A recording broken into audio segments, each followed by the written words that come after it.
성도들이 취해야 할 하나님의 전신갑주 가운데 여섯 번째 전투 장비는 성령의 검이라고 우리에게 소개합니다. 이 여섯 번째 전투 장비는 마귀와 그의 어두움의 왕국을 파괴할 수 있는 성도들의 유일한 공격용 무기라고 할 수 있습니다.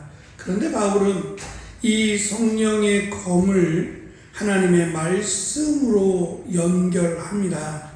성령님께서 하나님의 말씀이 검으로 작용할 수 있도록 능력 있게 역사하시는 분임을 강조합니다.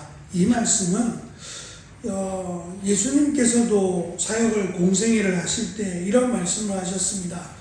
어떤 이들이 예수님께서 하신 말씀, 예를 들면 사탄아 물러가라 또는 예수님의 이름으로 명하노니 라고 하면서 어떠한 명령을 했을 때 그 명령이 실제적으로 그 명령에 따라서 귀신이 쫓겨나가기도 하고, 똑같은 명령인데 그 명령이 아무런 효능이 없는 그런 경우에 대해서 질문을 합니다.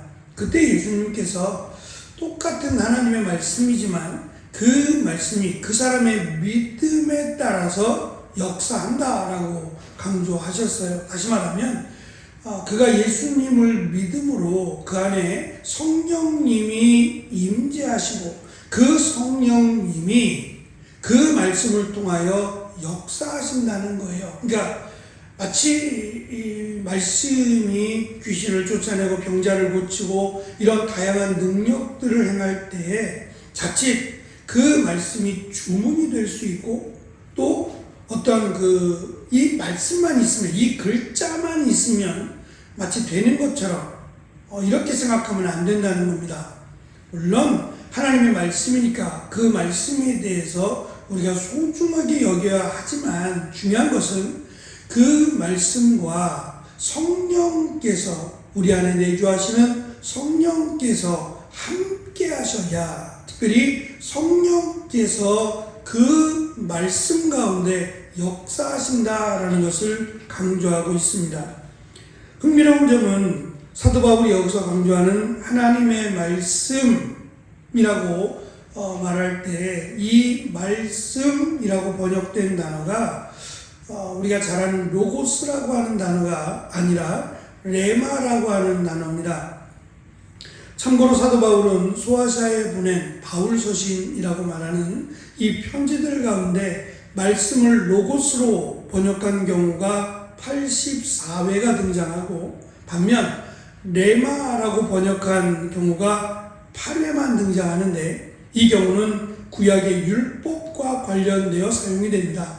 레마도 말씀이고 로고스도 말씀인데, 레마는 구약의 율법이나 구약의 하나님의 말씀을 지칭할 때 이 레마라는 단어를 사용했다는 겁니다. 바울이 이처럼 하나님의 말씀을 레마로 기록한 이유는 앞에서와 마찬가지로 유대인 기독교인들을 염두에 둔 것으로 보여집니다.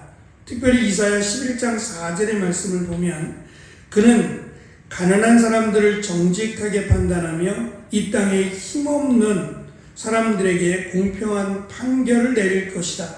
그는 사악한 사람들 위에서 통치하며 자기의 입김으로 그들을 멸할 것이다 라고 예언하고 있습니다. 메시아께서 그의 입의 말씀으로 땅을 치고 그 입술의 영으로 악한 자들을 심판할 것을 예언하고 있는 겁니다.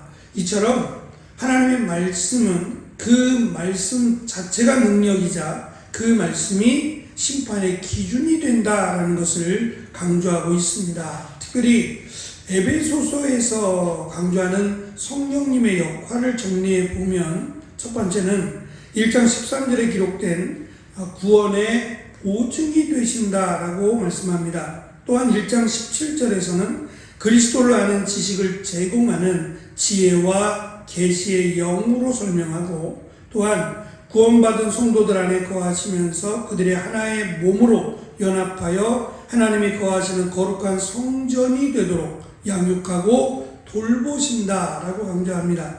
2장 18절에서는 성도들 개인을 하나님께로 인도하는 역할을 하시고, 또 3장 16절에서는 성도들 안에 거하시는 하나님의 능력으로, 4장에서는 성도들 안에서 하나님의 거룩한 성품을 따라 새 사람을 창조해 가시는 분으로, 그리고 5장 1절에서는 성령님은 성도들이 하나님의 거룩한 본성을 따라 살면서 하나님을 닮아가는 자가 되게 하시고, 4장 15절에서 그리스도의 장성한 분량에 이르기까지 그들이 성장하도록 돕는 새 언약의 실체임을 강조합니다. 본문에서 바울은 성도들의 영적 공격 무기인 검, 칼을 제공하고 능력 있게 하시는 분이 성령님이라고 강조합니다. 그래서 우리가 기도해야 하고 이 말씀이 능력으로 역사하기를 구해야 합니다. 그냥 말씀만 알고 있다, 암송하고 있다 그래서 능력이 아닙니다. 그 말씀이 능력이 하나님의 말씀이 되게 하시는 것은 성령님이 하신다라고 강조합니다. 특별히 이 성령의 검이라고 번역된 이 성령의 검이 사실은 성령의 그 검이에요. 그러면 하나님의 일반적인 말씀이 아니라 하나님의 특별한 말씀이라고도 할 수 있는데, 여기서 강조하고 있는 그 검, 그 칼이라고 하는 하나님의 그 말씀이라고 하는 것은 구원의 복음을 의미합니다.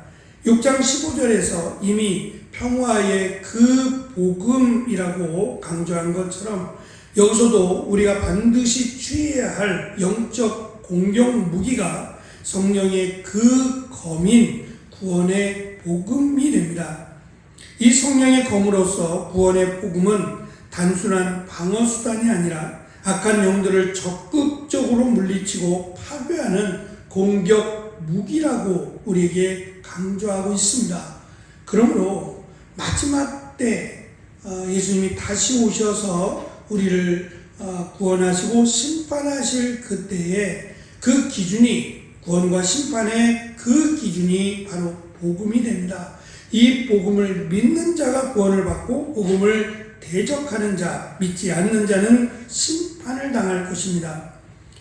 성령의 능력 안에서 선포되는 하나님의 구원의 말씀은 어둠의 권세를 무너뜨리고 하나님의 주권을 선포하는 강력한 도구임을, 그래서 결코 놓지 않아야 함을 오늘 읽은 말씀 마지막 끝에 가면 주십시오라고 동작을 강조합니다. 놓치면 안 된다는 겁니다. 칼을 놓치면 전장에서 이 병사는, 군사는 목숨을 잃을 수 있습니다.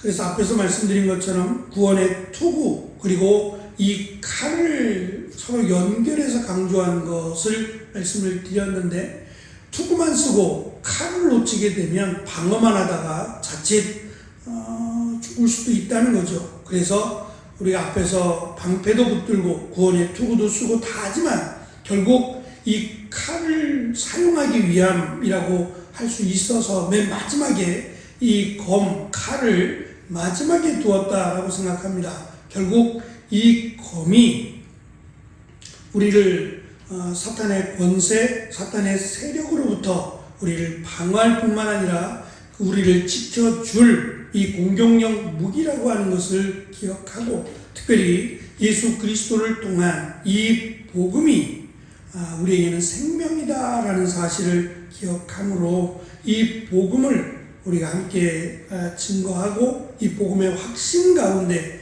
우리가 살아갈 때에 성령께서 이 복음 가운데 역사하셔서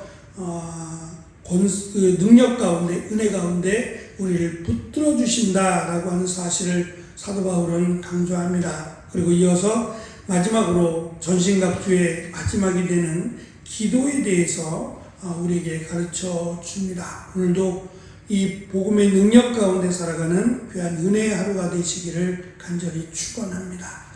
기도하겠습니다.